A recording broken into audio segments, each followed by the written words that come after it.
Bueno, este encuentro que hemos denominado CryptoLatam es el cierre de una muy interesante edición que hemos tenido con una veintena de periodistas argentinos en un tema que junto con la inteligencia artificial está definiendo las nuevas modernidades y claramente la distancia que hay entre el periodismo que se encarga de reportar hechos relevantes y de interés público de manera oportuna, pues hay una distancia muy grande de lo que está reportando con lo que está sucediendo dentro de la industria. Y por eso quiero comenzar esta conversación. Vamos a estar una hora, y muchas gracias a cada uno de los participantes, con dos temas que son parte de la agenda cotidiana localmente, que son la economía y la política.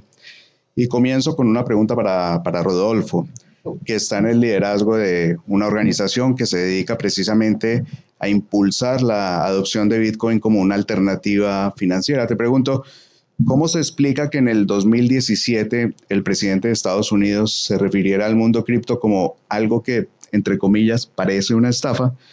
Y hoy el mismo presidente se refiere a la criptoeconomía o la tiene más bien como una industria consentida por parte de su administración. Es decir, esa desconfianza inicial bajo la que nacieron las criptomonedas hoy se transformó en un auge ayudado por el impulso claramente de algunas políticas públicas. ¿Qué cambió para que hoy se dé ese fenómeno, Rodolfo? Lo único que necesita Bitcoin es tiempo. ¿Sí? Tiempo para que la gente pase del miedo a la necesidad, de alguna forma, por algún contexto, tener que entenderlo. Y una vez que uno lo estudia, es muy difícil de quedarse pasivo ante esa situación y muy difícil de verlo como algo que probablemente no termine sucediendo. Entonces, me imagino que por un lado, la verdad, caso Trump particularmente tiene dos situaciones, la de la comprensión y también la de la visión comercial de Trump, ¿no? Lo entiende como un potencial el posicionarse en ese ámbito y que cualquier actitud que vaya en contra probablemente les hace perder una carrera. Entonces, el sentido de que quizás acá hay una carrera y que hay que estar primeros en este espacio, creo que es una realidad que él comprendió. La comprendió también su familia, tiene inversiones en el espacio, minería. Hoy, hace poquito salió una gran inversión minera, pero la verdad es que hay... estaba muy alejado, ¿no?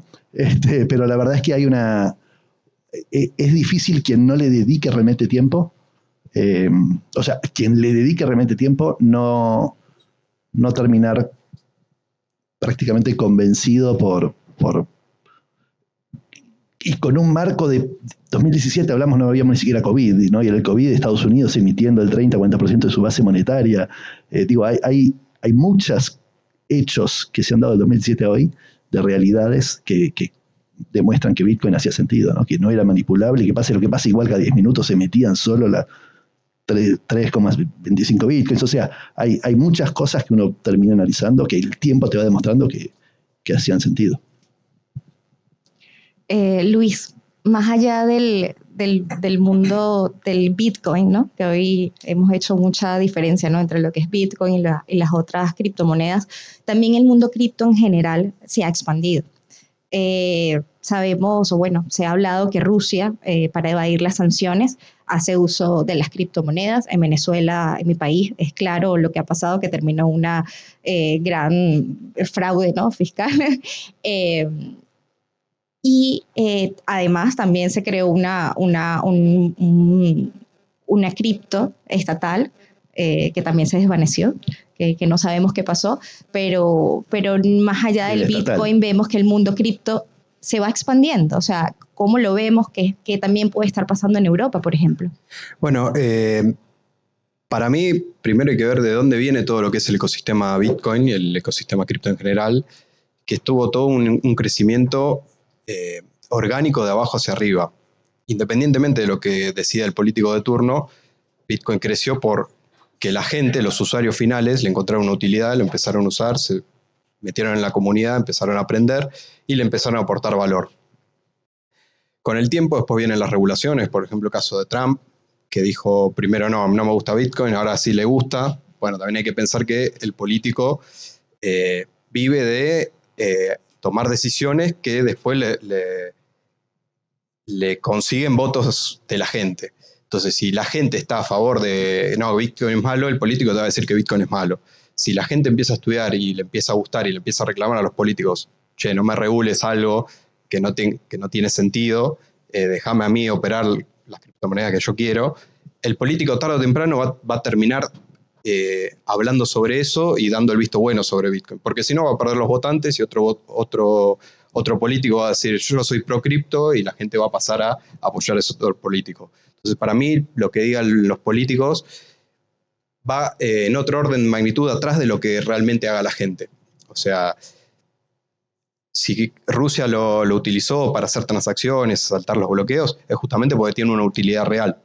Pero no lo tomaría como dependiendo de la decisión política de turno. Para mí eso viene posterior.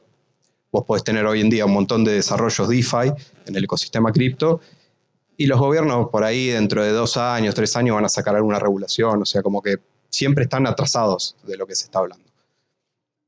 Pedro, en la línea de dejen de pegarle al Estado y al sector público, yo estoy acá también. Los voy a defender, ¿eh? No estamos tan atrasados igual. De hecho, precisamente por eso quiero preguntar, o sea, el gobierno de la ciudad de Buenos Aires, con el que usted trabaja, anunció que va a implementar medidas para aceptar el pago de impuestos con criptomonedas, ¿sí? Esto sí da tranquilidad desde la perspectiva de lo que Luis menciona, por un lado, y segundo, también, por ejemplo, el caso de El Salvador, en el 2021 adoptó el Bitcoin como moneda oficial, pero este año lo echó para atrás por las negociaciones con el Fondo Monetario Internacional y al final empieza a generarse una circunstancia allí. ¿Cómo lo ve desde su perspectiva? Sí, a ver, ahí un poco retomando justo lo que decías vos. El Estado, el gobernador de turno, lo que fuera, puede ser retractor o propulsor también de un cambio de una iniciativa. Por eso digo, puede haber alguien que esté, o hasta puede ser la misma persona en distintos momentos del tiempo diciendo una cosa y diciendo la otra. Definitivamente lo que va a terminar ganando es la demanda social y por eso sí ahí coincido que es un reflejo, o más allá de un reflejo también estamos viendo una situación económica e incluso un paradigma tecnológico muy grande, entonces está como todo medio sacudido y hay que decidir qué batallas tomar, dónde ganar, dónde tomar posición, dónde ser los únicos, los primeros, etc. En ese sentido, creo que lo que va a ir ganando, además de la decisión del pueblo, es dónde está el caso de uso real, o dónde está lo que se simplifica genuinamente y dónde el Estado tiene que existir y participar y dónde no. Y de hecho es algo que... Ahí se escucha bien, ¿no? Perdón. De hecho, lo que se probó en ese momento es que, la apuesta que tenía en este caso El Salvador era que la moneda podía funcionar para resolver un montón de situaciones y cuestiones constitucionales e institucionales que en realidad la tecnología no iba a resolver. Entonces, ahí es donde hay que entender, bueno, en este tipo de tecnología, en este tipo de adopción de nuestra población y lo que queremos promover, ¿qué es lo que estamos resolviendo? ¿Qué es lo que queremos facilitar? ¿Dónde es una ventaja? ¿Dónde es una desventaja? ¿Dónde? De hecho, la semana pasada estuve en una mesa de debate donde se estaba charlando con muchos de los propulsores de proyectos, no solo de criptomonedas, sino de todos los proyectos que están alrededor de esas criptomonedas y de blockchain en general. Y en general no es que precisamente había un consenso de dónde se quería regular y dónde no, por ejemplo, o dónde querían una participación del Estado y dónde no. Entonces, lo que estoy seguro es que si hay una demanda real y concreta, el caso más conocido para mí es el de Uber. Uber no contaba con una regulación, una adopción formal y contaba incluso con la detracción del sector público, hasta que fue una demanda tan grande que se tuvo que regular y ordenar para que pueda funcionar y hoy funciona correctamente.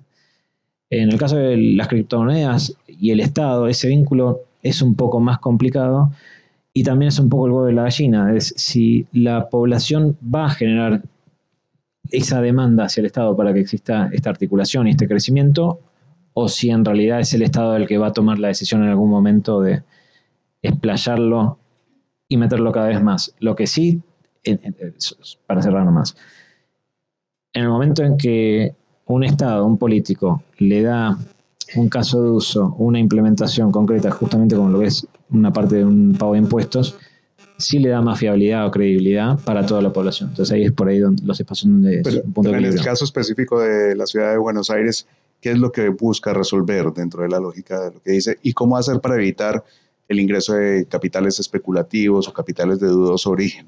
Hay una regulación que lo resuelve. Lo que está buscando hacer ahí estrictamente es generar adopción. El Estado, por lo menos hoy, sí sigue siendo un monopolio en donde tienen la facilidad de generar una adopción obligatoria a un montón de cosas. Esto es una realidad, es el concepto de Estado. Entonces, en ciertos lugares se va a poder hacer una adopción de cierta tecnología, cierta implementación, lo quiera ese vecino o no. Insisto, es medio chocante por ahí decirlo así, pero es una realidad. Viéndolo de este lado, lo aprendí también. Lo que se busca dar en este caso es credibilidad. La Ciudad de Buenos Aires está avalando, hay un montón de regulaciones y restricciones de dónde vienen, cuáles son las wallets seleccionadas, cuáles son las monedas seleccionadas, qué tipo de transacciones. Hay un análisis, ¿no?, que es arbitrario, cuáles son los casos de uso y las monedas que se están usando para este proceso, pero el foco principal es darle credibilidad y movimiento. Entonces, es una manera de promocionarlo también. Agustina, bueno, como en esta expansión, como venimos hablando ya, entonces empezamos a hablar de gobiernos, empezamos a hablar de normas, ¿no? Y esto va un poco en contra de los ideales de las cripto, ¿no? De lo que se entiende. Entonces, la industria también se ha tenido que adaptar o romper un poco, violar esos ideales para lograr esta expansión, ¿o cómo lo ves? Yo creo que hubo una evolución de la herramienta, o sea, de esta tecnología. Seguramente en sus inicios, cuando viajamos en el tiempo y nos vamos a un 2008, obviamente la finalidad y los propósitos eran totalmente distintos, es un ecosistema de confianza. A mí me sorprende, por ejemplo, que muchas de las preguntas vayan para el lado de la patología, ¿no? Por el lado de la desconfianza, de la estafa, cuando en realidad surgió justamente en un ecosistema muy distinto y con otro tipo de finalidad. La herramienta es muy buena. ¿Por qué? Porque tiene muchos casos de uso. El que estamos hablando justamente ahora es más un caso de uso financiero.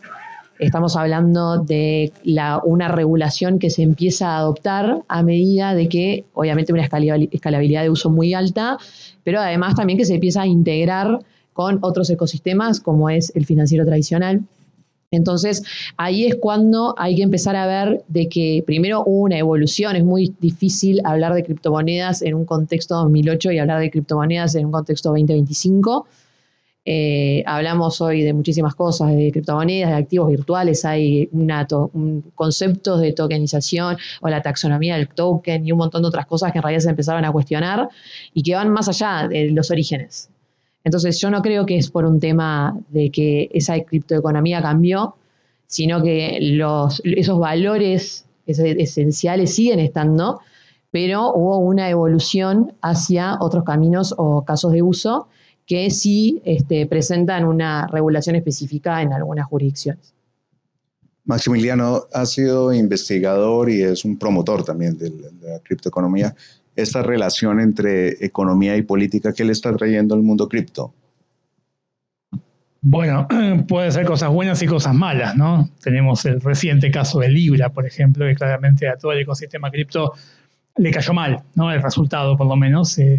Pero el principal tema con cripto en Latinoamérica, al menos, es que la adopción es enorme, no necesariamente por los fundamentos, bien, que es uno de los problemas que yo veo que puede tener, que la comunidad cripto va por los fundamentos y por ahí la mayoría de los usuarios no, van porque es la única cosa que tienen para poder o comprar dólares o transferir afuera o recibir de afuera, y muchos de los usuarios omiten las ventajas de los fundamentos, bien, y entonces están solo por la facilidad o solo por la disponibilidad, que si no, con el sistema bancario tradicional no lo tengo.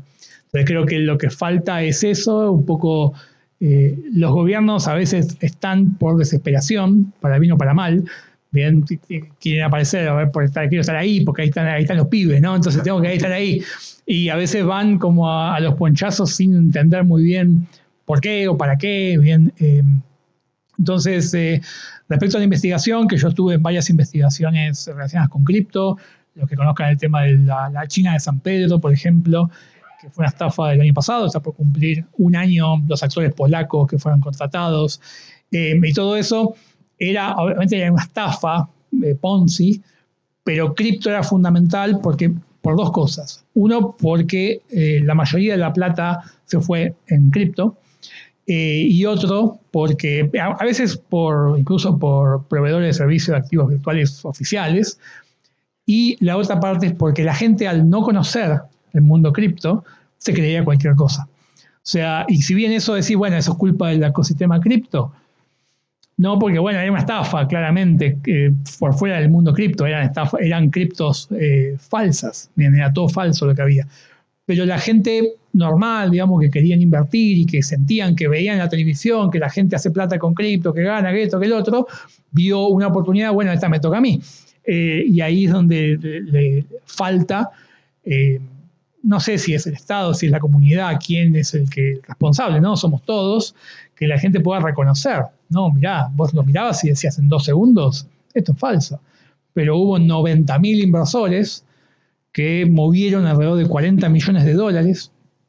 Bien, lo que desapareció fue más o menos 10, que en estafas mundiales no es, digamos, más grande, pero sí lo que tuvo es muchas cosas muy particulares que hicieron que llegue a pequeños inversores, a gente que nunca había estado en cripto ni nunca había invertido mucho, que vendió su auto, que vendió su campo y que, bueno, que perdió todo por esa estafa. Y a lo que voy es que con el tema de las regulaciones y todo esto y qué hace el Estado en general ahí miró, no hizo nada, la justicia no hizo nada, ninguno de los organismos hizo nada preventivo, y te diría que nada post, ni siquiera la justicia.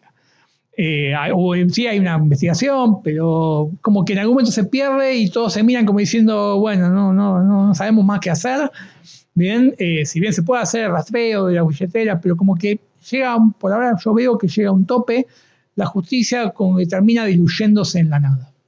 Pero digamos, está claro que falta alfabetización, ¿sí?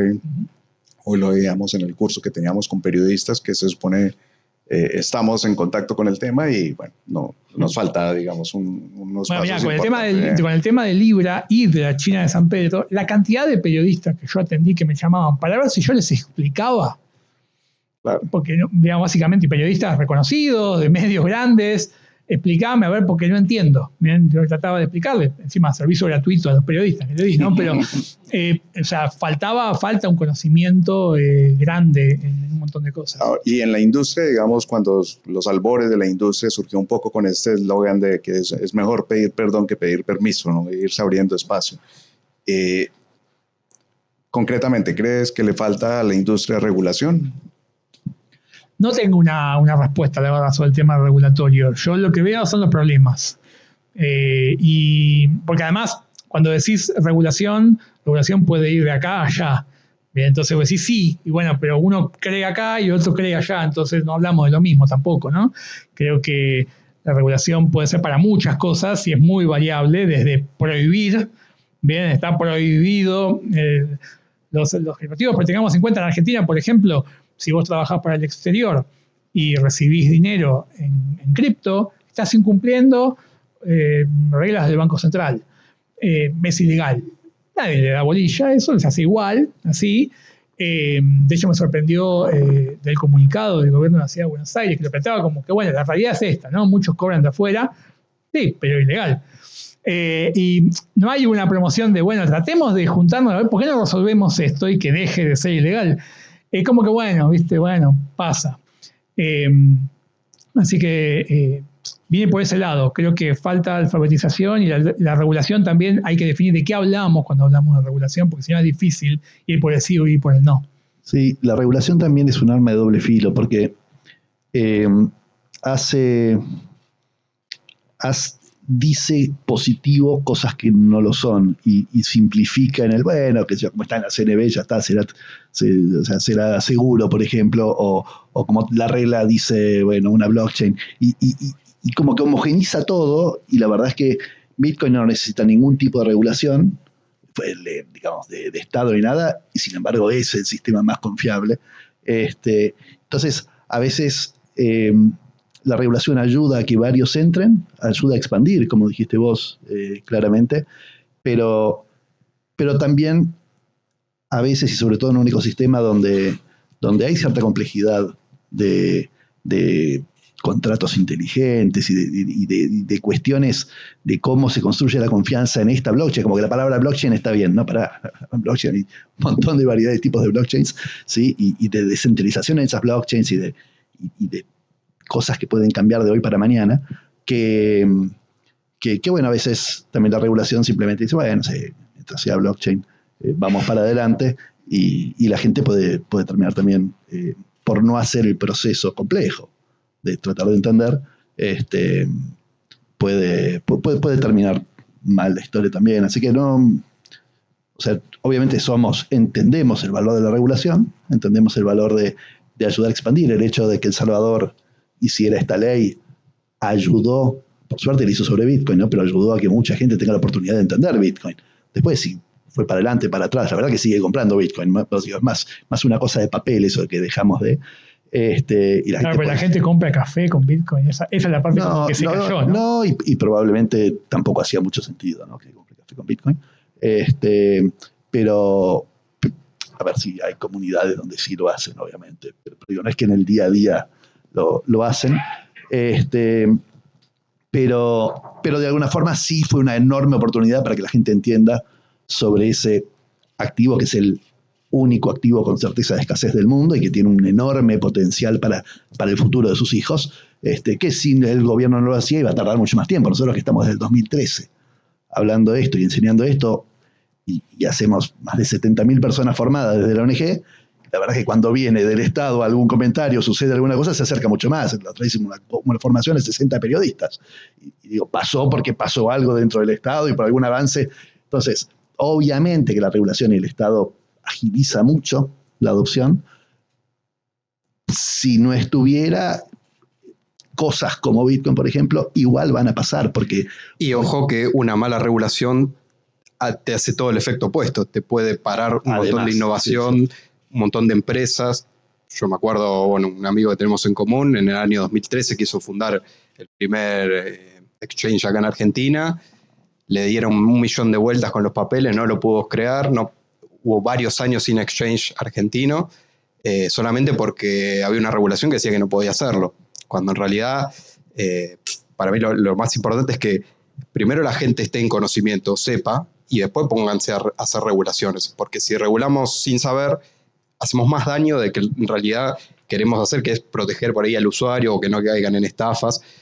Pero para mí van en orden. Primero hay que tener el conocimiento, que la gente que trabaja en las regulaciones sepa sobre el tema más que nada antes de hablar, de salir a dar las notas en la televisión. No, primero hay que tener conocimiento para después poder ver qué parte regulamos, qué no, qué parte sirve para tener criptomonedas o hacerlo a través de blockchain, desde el Estado, qué parte sumo. O sea, sí, el camino complejo del sandbox que vienen tratando de desarrollar desde ciudad, junto a crecimiento, ese es un camino sano, digamos, ¿no? Sí. Sí, o sea, sí podés decirlo. Sí, no, porque el jueves me dijeron, sí. No sé si sirve mucho. Y me lo que suele pasar es que cuando te salís del sandbox, al final no se aplica idéntico. Claro, no está el puente entre el sandbox y la regulación real. Por eso después pasa. En Colombia pasó, votó un sandbox buenísimo, sí. Y después... Eso iba a aportar un poco yo, que, a ver, acá vengo más de un punto de vista del exchange, ¿no? Que somos un exchange regulado en varias jurisdicciones, bueno, en 22 jurisdicciones, tenemos un poco esa visión global de que fuimos teniendo experiencia, aciertos y aprendizajes en todo lo que fue ese recorrido. Es una plataforma muy grande, ¿no? Porque tiene más de 280 millones de usuarios. Entonces se pueden imaginar de que hay bastante conocimiento que se fue tomando durante todo el ciclo de vida que tiene esta empresa de 8 años. Pero uno de los temas es que nosotros participamos en la Arenera, en el sandbox regulatorio de Colombia, por ejemplo. Pero uno de los temas que quería traer antes de meterme en eso es que creo que los impulsos regulatorios muchas veces van acompañados primero de los contextos de cada jurisdicción, o sea, de cada país, de las necesidades de cada una, y también van acompañados de requerimientos de organismos internacionales, ¿no? Que a veces tenemos evaluaciones de por medio, tenemos exigencias que tienen que cumplir, y eso a veces es capaz que el primer incentivo a empezar a trabajar en una regulación. Después, como les decía, a veces pueden ser situaciones macroeconómicas de cada uno de esos países que requieren necesidades distintas y que también se pasa a regular ese caso de uso, más que nada, pero hoy vemos que la mayoría de las regulaciones van todas hacia un mismo camino, al menos en lo que es a nivel región, que es menos el caso de Colombia, que tuvo el sandbox, y menos el caso de El Salvador, de que fue un poco pionero, ¿no? Lo que fue primero esta regulación Bitcoin específica y después abrió lo que es proveedor de activos virtuales cuando tuvo un organismo específico, una institución específica para esa materia. Después, más o menos todos van por un tema antes, por suerte, un tema que se dejó un poco de lado fue esto que hablábamos de la taxonomía del token. Nosotros somos muy partidarios de lo que tiene que ver con el principio de neutralidad tecnológica, o sea, no se regula la tecnología, se regula el caso de uso. Entonces ahí sí se empezó a ir, por ejemplo, bueno, ¿qué se puede regular? ¿Qué es tangible en la regulación? ¿Quién tiene información de determinadas transacciones? Los proveedores centralizados. Entonces, a partir de ahí, bueno, se empieza a generar esta regulación más que nada a nivel de registros. Pero lo que fue, por ejemplo, el sandbox de la Arenera, nosotros somos de las pocas empresas en realidad que cumplieron el ciclo completo del sandbox con nuestro partner en su momento, y que es una institución financiera regulada. Y la realidad es que el comienzo del sandbox, los propósitos y objetivos fueron muy distintos a su resultado final. Hoy Colombia tiene un proyecto, por ejemplo, regulatorio que aún no terminó de aprobar y que sigue trabajando, más allá de que ya pasaron varios años desde que se trabajó en ese sandbox, pero dejó muchos aprendizajes a nivel Estado. El que ellos podrían haber, por ejemplo, optado en elaborar una regulación o una consulta pública de regulación y ver si funcionaba. Y sin embargo, prefirieron probar primero, se dieron cuenta de que muchos de los límites, por ejemplo, que tenían no eran los correctos, o de la dinámica que era un poco distinta de lo que habían proyectado, y eso sirvió para decir, bueno, capaz que necesitamos tomarnos un poco más de tiempo, para como creo que hay un consenso acá, de decir, entender qué es lo que estoy regulando, y a partir de ahí ver cómo avanzar. Ya, aquí hay ya varias preguntas del público, gracias, por favor las van incluyendo allí, y aprovecho para incluir una, dicen, el sistema financiero se ha caracterizado por dos regulaciones que son importantes. Una que es el conocimiento del cliente y otra las políticas de conflicto de interés. En ese caso, digamos, desde la industria, ¿cómo se ven esos dos elementos que son pilares fundamentales de la industria financiera? Uno de los temas que yo les mencionaba, que creo que no es novedad, que saben que muchas regulaciones son incentivadas por evaluaciones de Gafilat, ¿no? Entonces eso va muy vinculado justamente con la parte de lavado de activos y va muy vinculado con el KYC, que es el famoso conoce a tu cliente, esa información que se va solicitando, que va evolucionando obviamente en el tiempo. Y estos son pilares fundamentales que además específicamente en la empresa, bueno, es un equipo que creció muchísimo a nivel global porque fue una de las exigencias que no falta en ninguna de las regiones del mundo. Y bueno, gran parte de esos temores, como bien hablábamos, se resuelven un poco por ese lado. Más allá de que el mercado de activos, o el mercado en realidad, por ejemplo, bueno, lo que fue en su momento Bitcoin y otras redes, de vuelta, surgen de sistemas de confianza, ¿no? Después lo que pasa es que, bueno, siempre hay casos de uso que empiezan a vincularse, por ejemplo, con mercados tradicionales, se genera desintegración, se intenta equiparar mercados y ahí empiezan a surgir, bueno, todas estas necesidades que estamos hablando, pero es algo que hoy por hoy creo que casi todas las empresas del ecosistema tienen integrado este tipo de requerimientos. Hoy por hoy, si por ejemplo operás específicamente en Argentina y estás dentro de las empresas reguladas del registro de SNB, tenés que hacer tu reportería también a la UIF y bueno, tenés un KYC por medio, pero de vuelta va a depender mucho de la finalidad, del tipo de proyecto y como bien decían todos, es un universo muy grande. A veces se habla de activos virtuales como si fuera solo una cosa y en realidad es mucho más complejo que eso. Ahí déjame complementar nada más que un poquito lo que por ahí quería charlar. En cuanto a la regulación, en cuanto a la participación o no del Estado, hay ciertos aspectos como esto, tener registros, saber quién está detrás de esa transacción, que en el fondo va un poco en contra del espíritu del proyecto. O sea, cuando hablamos justamente de criptomonedas, hay un espíritu detrás de toda esa implementación de libertad de transacción, de uso, de la conversión de este esfuerzo en esta moneda, que no está afectada por una política u otra, de yo darle plata a una persona de acá o allá. Entonces, el balance en la regulación y la implementación, que estoy de acuerdo que no tiene que ser súper específica, pues esto no deja de ser una tecnología viva,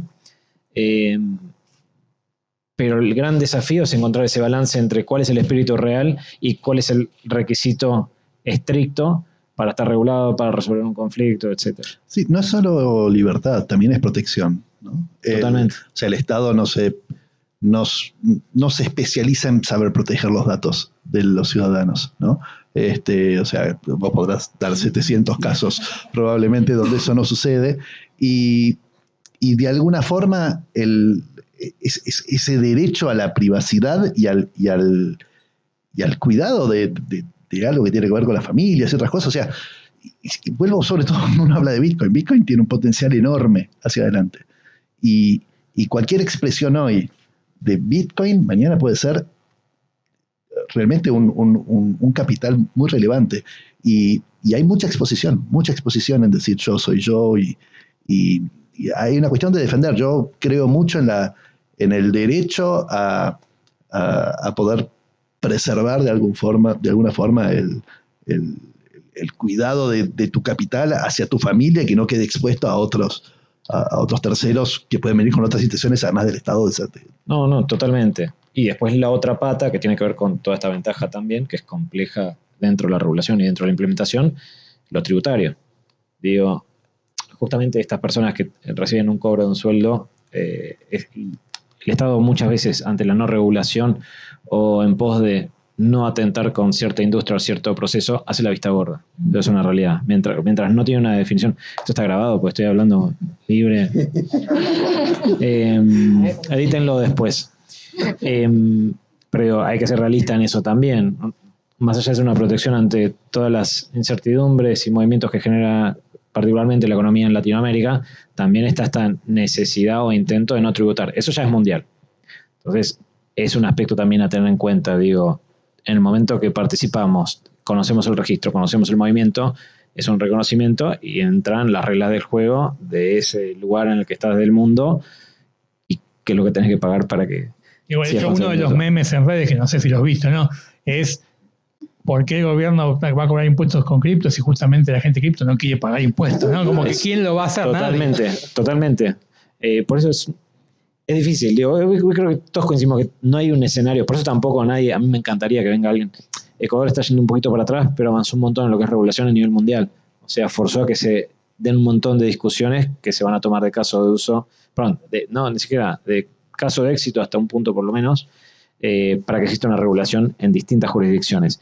Pero es un balance. Digo, regulo, facilito un montón de casos de uso, no le interesa a la economía, a la industria actual, al nicho que tiene hoy eso. Entonces, ¿cuál es la ventaja que es lo que estoy logrando?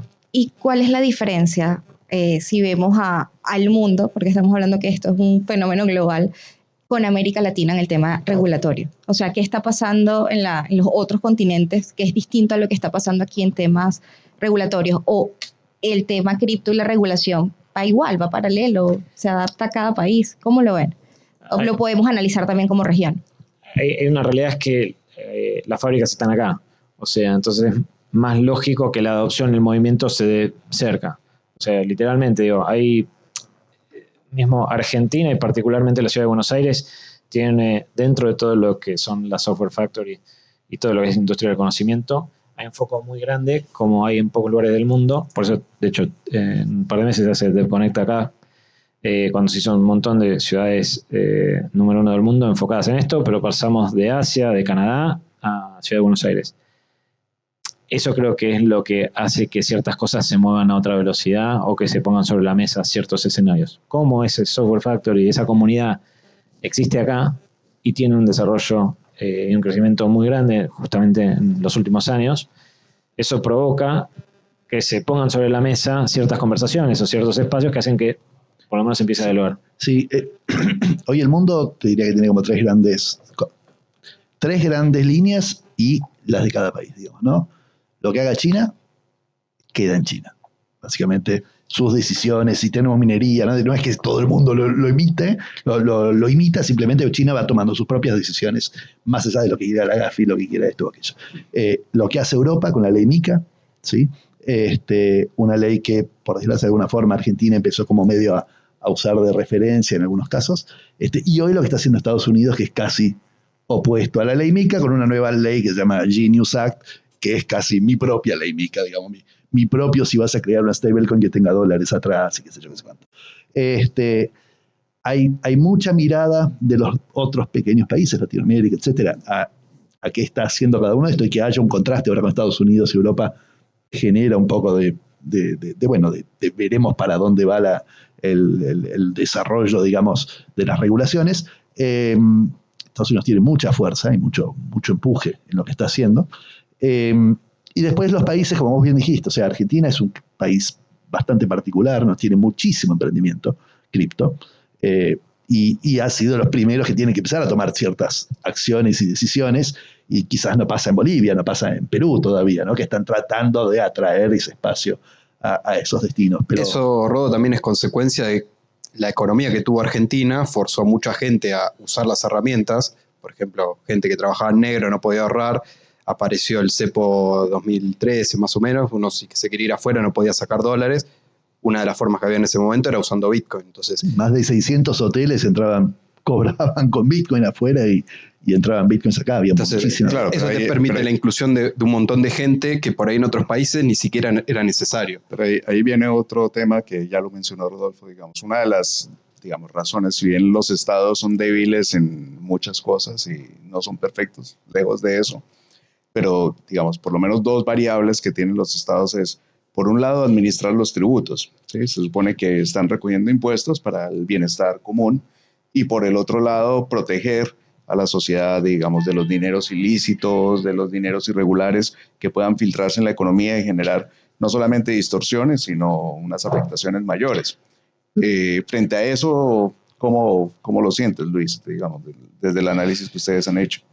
Y mira, o sea, para mí, todo lo que el boom que surgió en Argentina, el mundo cripto, se debió a un exceso de regulaciones, por así decirlo, de parte del Estado, y la gente, en consecuencia, obró tratando de escapar. Después vos, si aflojás las regulaciones, liberás el cepo, dejás de perseguir, bueno, toda esa economía informal se puede ir regularizando, y ahí fue que empezaron a aparecer todos los exchanges locales, se empezó a blanquear, a aparecer las billeteras tipo Lemon, Velo, empezó a blanquear todo lo que es la industria. Eso justamente porque hubo una regulación por ahí más flexible, o que en vez de decir, no, está todo prohibido, dijo, no, bueno, a ver, vamos a ver qué cosas sirven, qué cosas no. Se permitió esa flexibilidad, permitió un montón de innovación, que empresas puedan surgir en Argentina. Y el tema recaudatorio, ahí ya no te sabría decir. Depende mucho qué herramientas tenga el Estado, cuánto quiera perseguir a la población o no.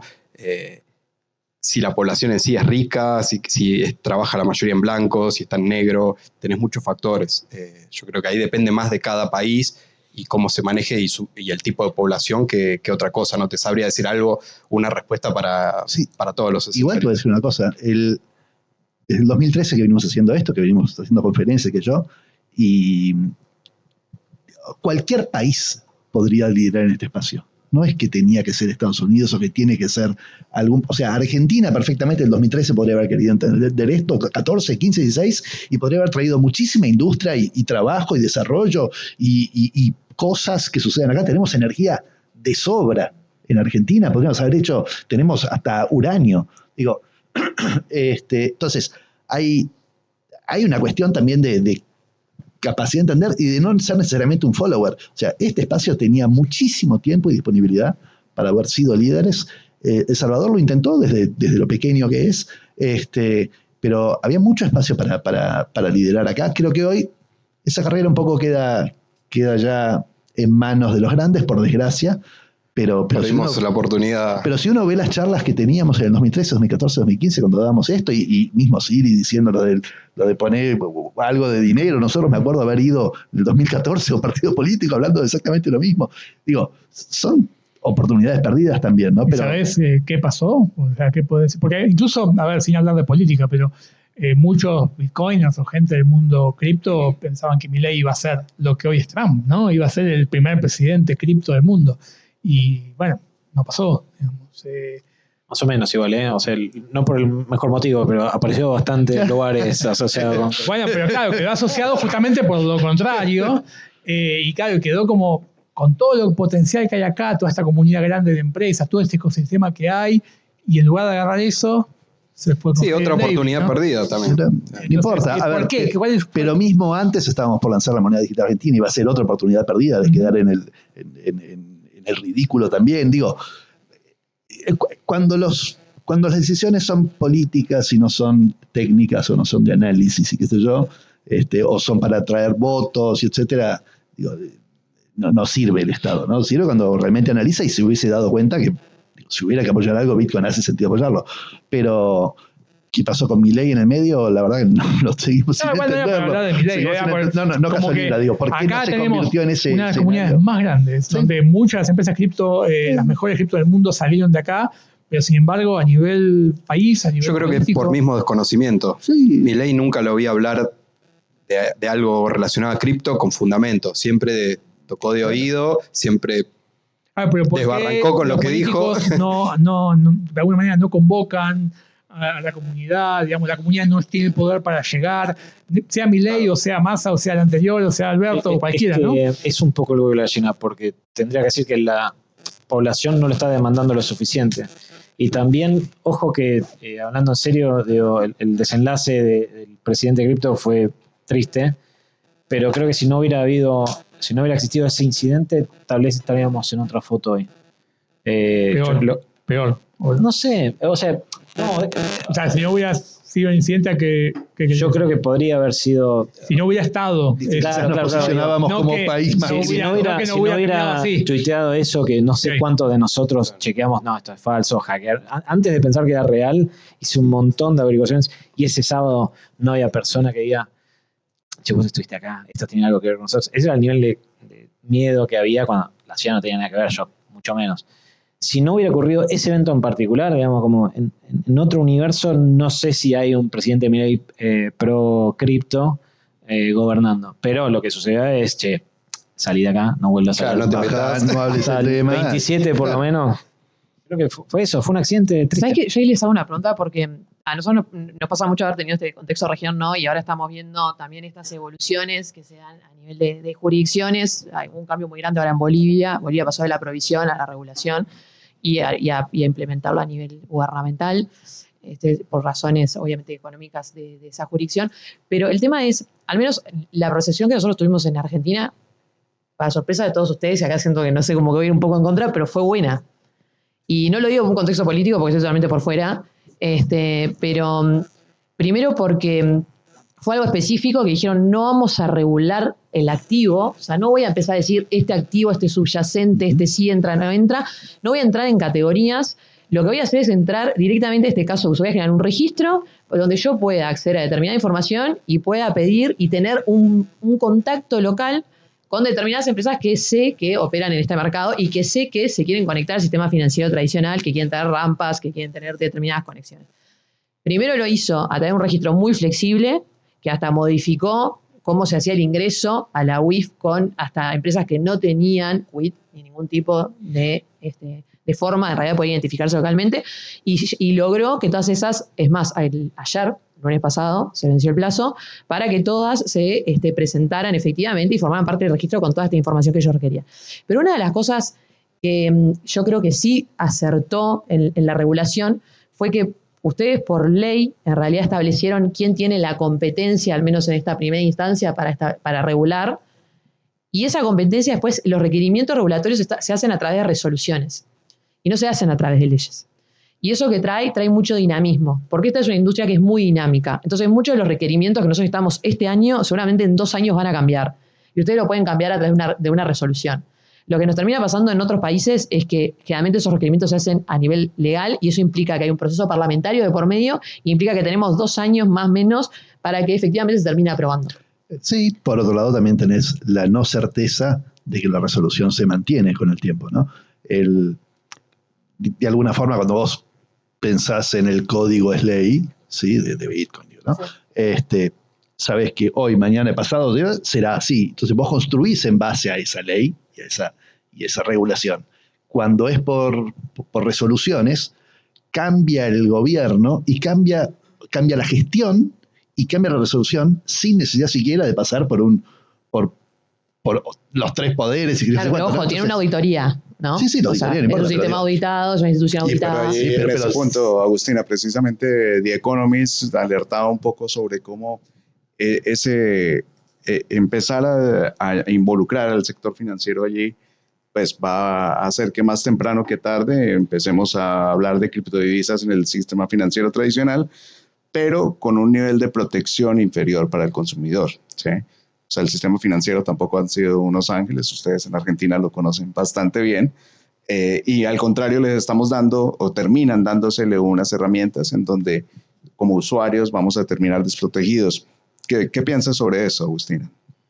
Pero no sé por qué terminaríamos desprotegidos. Yo creo que, yo comparto el tema primero de educación. Siento que falta mucha información, el usuario tiene que informarse mucho y por eso hay determinados actores en el ecosistema que vienen empujando, no tanto de ONG Bitcoin, de muchas universidades, como es este espacio que están ustedes generando ahora también. Bueno, y desde Binance, también está Binance Academy, se viene participando mucho. Participamos también en hacer capacitaciones, por ejemplo, a todo lo que es la parte de fuerzas del orden, que justamente como solicitan la información, qué información se les puede dar, que no traspase justamente lo que es la privacidad de los usuarios, pero que al mismo tiempo también se proteja o acompañen cuando sí hay ilícitos o acciones que puedan ser en el ámbito penal. Entonces, ahí creo que ese es uno de los primeros puntos que se tiene que atacar y que seguramente mejorando esa información o mejorando eso que el usuario salga a informarse antes de hacer cualquier tipo de destino de sus activos o de su economía, creo que es el punto fundamental. Después, lo que es la parte vinculada con el ecosistema financiero tradicional, creo que no se solapan, me parece que deberían integrarse, pero obviamente ahí de vuelta depende de cada jurisdicción, depende del caso de uso, los requerimientos que en realidad se tienen que empezar a solicitar y bueno, y ver si efectivamente la industria está acorde a lo que se solicita. Luis, hablamos ahí, justo ustedes están hablando ahorita de que hay que educar, ¿no? Porque uno habla de cripto, de las cripto y uno dice, bueno, fraude, estafa, y todo lo que vemos siempre en los medios es la pirámide, ¿no? Lo que se cayó, Libra, ahí es cuando estamos todos como viendo y eso trae mucho miedo, pero ya viéndolo de un punto más objetivo, ¿esto está sobredimensionado o realmente le hace falta transparencia a este ecosistema? Mira, yo creo que transparencia es una de las cosas que más hay en el ecosistema cripto, en todo lo que es proyectos reales, por así decirlo. Uno encuentra falta de transparencia en todo lo que son estafas o esquemas piramidales y demás. Todo lo que es, por ejemplo, del ecosistema DeFi o algunas herramientas de Bitcoin, es todo open source, o sea, vos el código está libre, está bien, tenés que ser programador, saber qué es lo que estás mirando, pero digamos que no hay información oculta respecto a eso. Sí tenés información oculta de un tercero, un actor que te dice, si yo tengo tal herramienta, o te dice, por ejemplo, una estafa que andaba circulando ahora, un acelerador de minería de Bitcoin. BitHarvest, cualquiera. Sí, bueno, ni me acuerdo cómo se llama. BitHarvest, lo digo por si alguien está dando vuelta con BitHarvest. BitHarvest. Es una estafa. Sí. Ahora lo desinstalo, perdón. Que ni siquiera te lo dan, es una cosa que te dicen que te instalado. No, acá hay muchas preguntas de ¿dónde invierto? ¿Dónde invierto? Creo que hay interés. Solo en Bitcoin. True story. Pero bueno, básicamente eso, todo lo que es investigar antes de poner un peso en cualquier proyecto o lo que sea, investigar bien, porque la información está. O sea, si hay algo que no se puede marcar de todo este mundo es que no haya información. O sea, el problema es el exceso por ahí de información y está la información real y después hay mucho humo alrededor, muchas cosas que se venden que no son y por ahí te distrae de la información real. Claro, solo para complementar eso, pues yo me quedé pensando en las estafas también. Se pueden hacer estafas sin esto.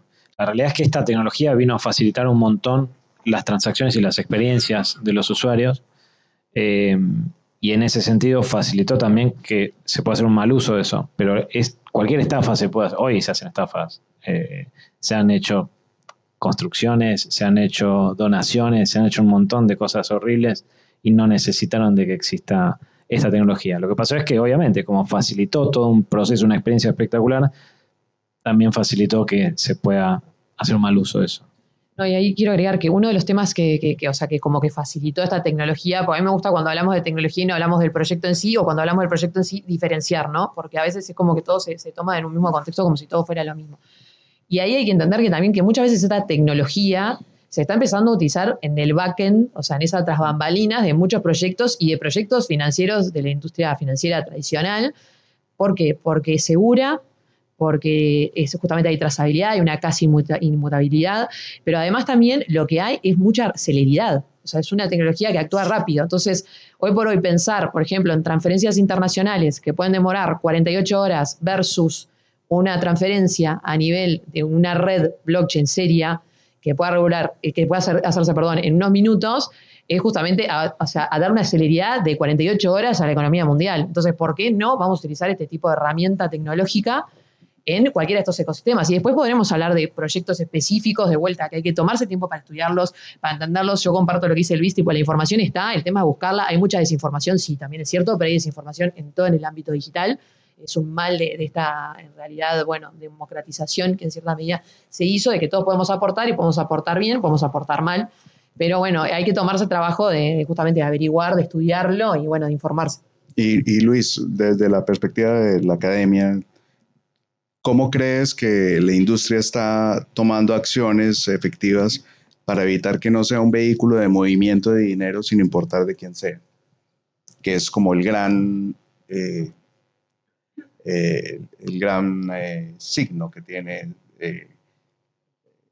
en general el movimiento de recursos. Bueno, ahí yo creo que sí entra todo lo que es tema de regulación. Ya no te sabría responder porque no soy experto para nada en lo que es temas regulatorios, temas legales. No tengo una respuesta. Sí, en general, Noval, el trabajo que hace la UIF y los demás con los sujetos, o sea, con la denuncia de sujetos obligados, termina siendo en todos los ámbitos donde el dinero se consume, ¿no? Entonces, si es en el turismo, si es en joyas, si es en autos, o sea, en definitiva, el movimiento del dinero no es el único problema, el problema es ese dinero cuando termina en contacto con algo físico, y ahí es donde está todo el aparato de la ley, ¿sí? Donde sí puede controlar con mucha más facilidad, ¿no? O sea, pero ¿y quién compró esta casa? ¿Quién? Es más, del 2014, la UIF dice que cualquier cosa que quiera hacer con Bitcoin es legal, si podés hacerlo. Podés comprar lo que quieras con Bitcoin. Lo dice el 2014. Somos de los pocos países que tienen una regulación pro Bitcoin. Y es más, si el Banco Central decía que podías utilizar Bitcoin libremente, no son leyes, ¿no? Son resoluciones. La 300. Que podías utilizar Bitcoin sin problema, pero no te protege el banco, ¿no? No está protegido por el Estado. ¿Pero y por qué? Por la conciencia que tenía la UIF de que no importaba mucho de dónde venía, mientras quien fuera a comprar la casa, el auto, no el kiosquito, el café, digo, pero porque no la droga entera, cafecitos es imposible, ¿tá? Pero cuando querés comprar un auto, querés comprar cosas, joyas, etcétera, que son los 18 y ahora 21 sujetos obligados, ahí es donde la UIF pone el ojo y dice, che, ¿de dónde salió este dinero? Entonces, ese tipo de movimiento de decir, bueno, vas a comprar algo físico con cripto, ¿de dónde viene ese cripto? Totalmente válido, no. Ese es el caso argentino, y no sé, Agustina, si nos puedes compartir también, ver justo la trazabilidad, ¿no? O sea, quién está detrás de estas grandes compras, qué está haciendo la industria en otros países. No, y en otros países no fueron tan early adopters a nivel regulación, o al menos a nivel de menciones de resoluciones.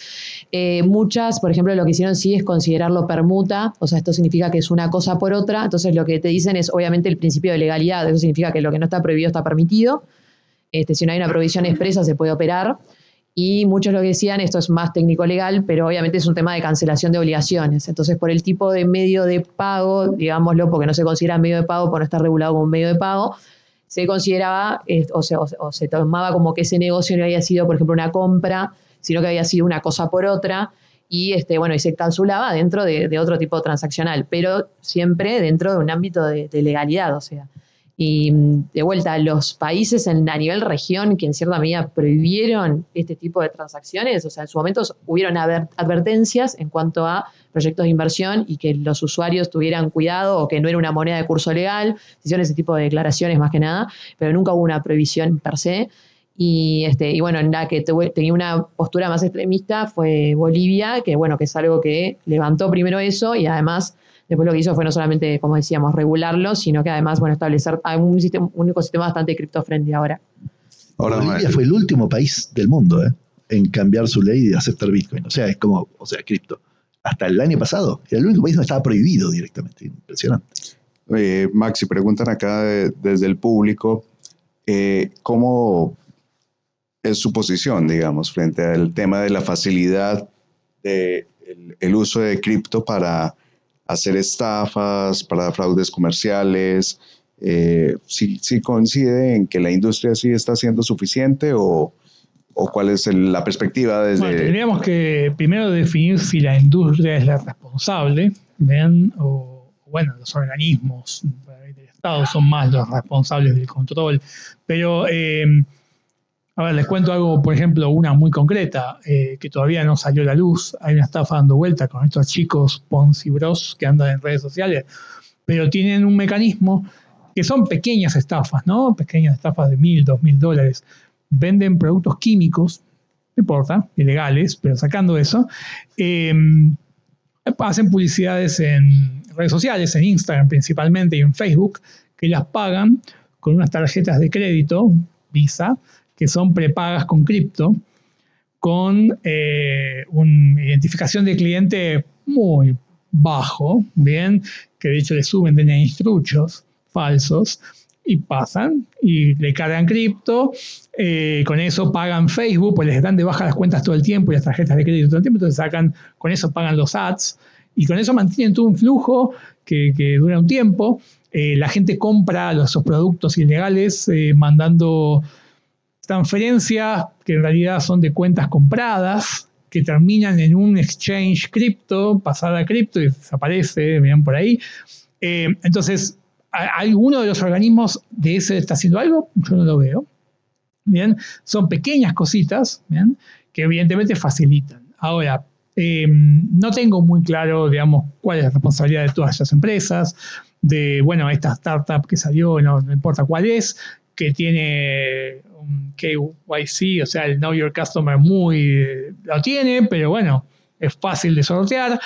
Estos chicos gastan $15.000, $20.000 por mes con tarjeta de crédito, que les van a Meta, lo cargan todo con cripto, desde otras cuentas compradas en exchange cripto oficial. Entonces, todo un mecanismo en donde quedan totalmente ocultos de todo este tema. Y el problema viene cuando la justicia tiene que investigar esto.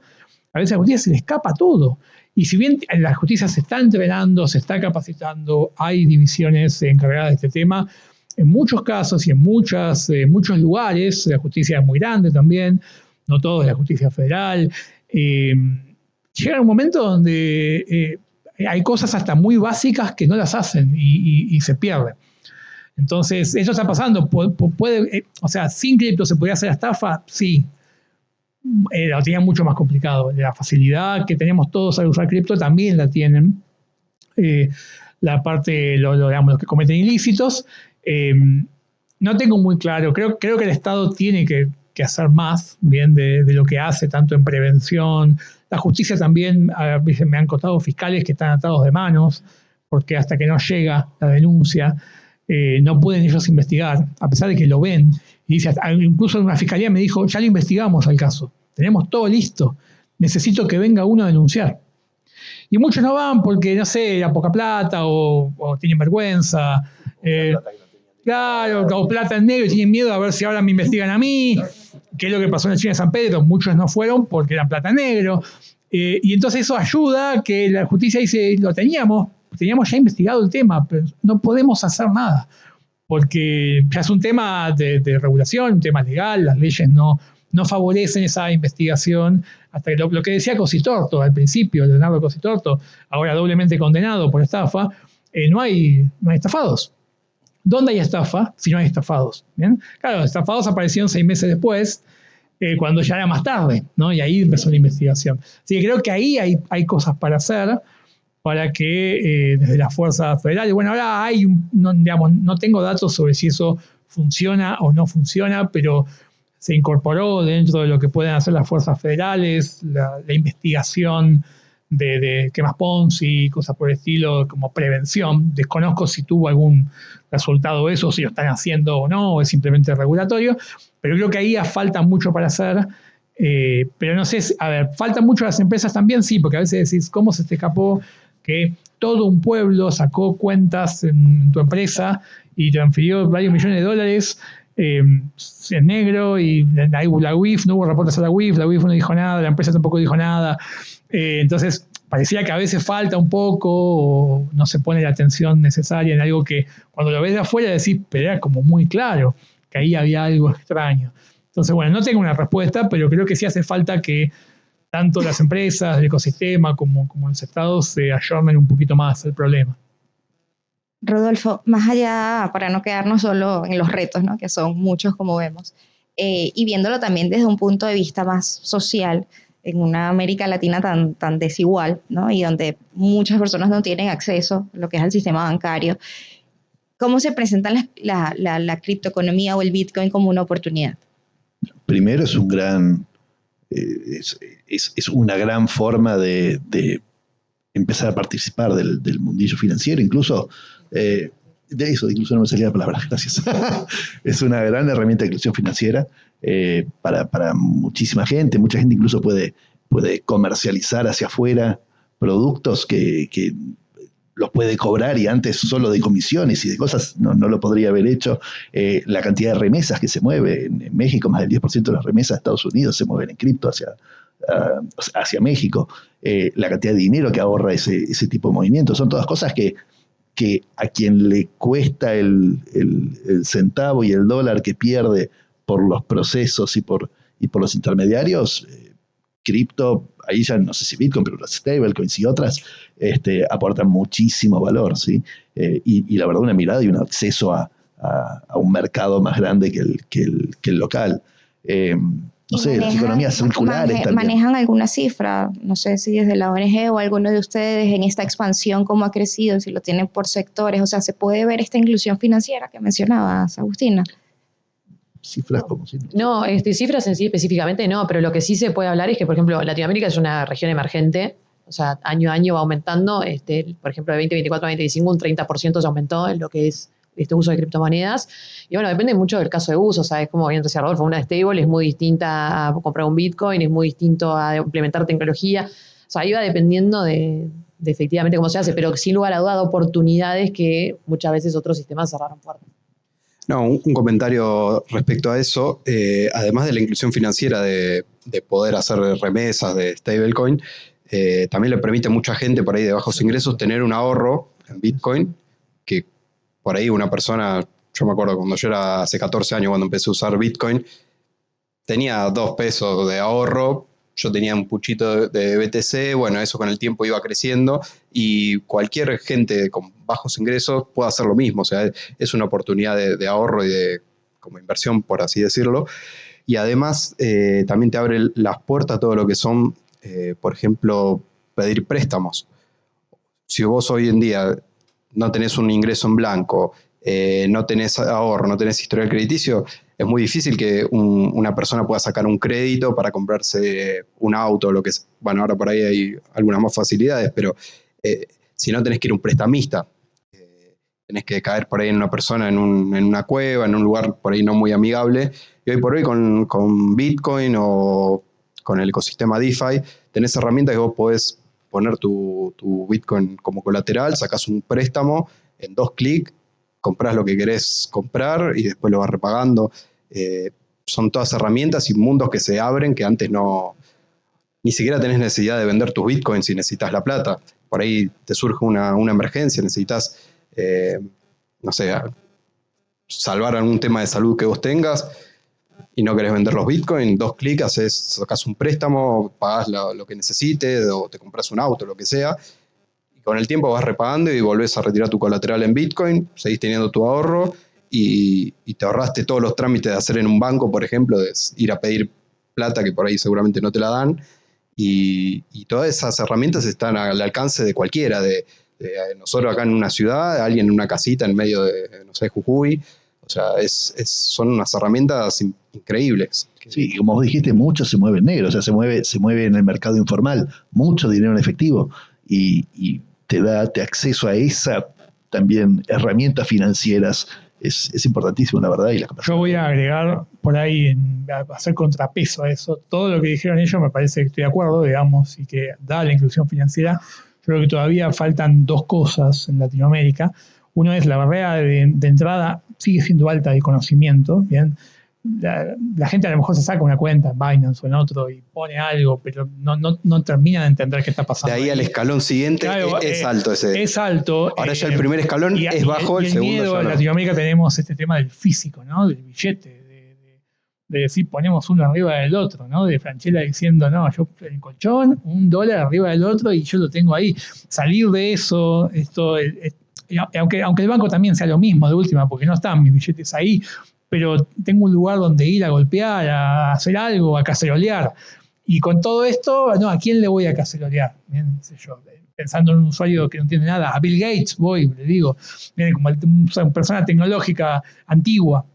Entonces todavía eso genera en mucha gente que podría usar estos servicios mucho miedo. Es el gran desafío que tenemos como ONG también.